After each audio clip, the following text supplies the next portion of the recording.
Hello, everyone, and welcome back to Hello Word, the podcast where we dive into the English language one word at a time.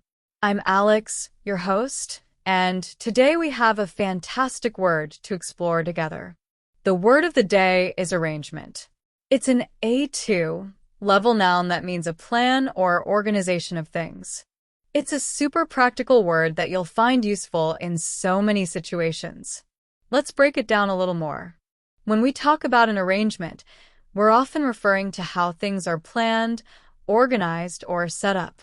For example, you might say, the arrangement of the chairs in the room made it easy to have a conversation.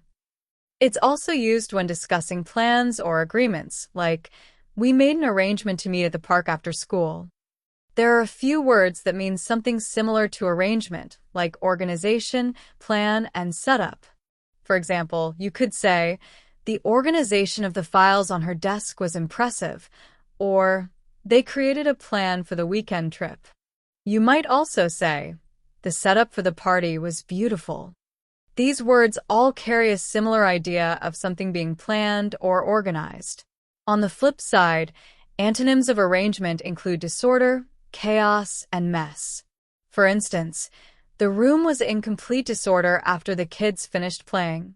Or, the unexpected storm caused total chaos at the outdoor event.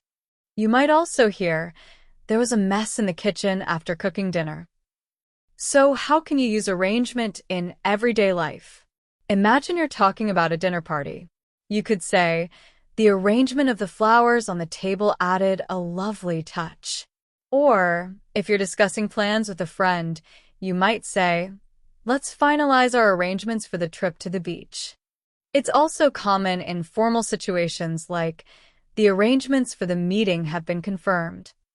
Here are a few more examples of arrangement in action.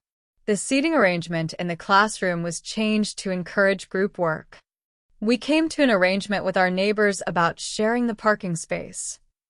The musical arrangement gave the song a fresh, new sound.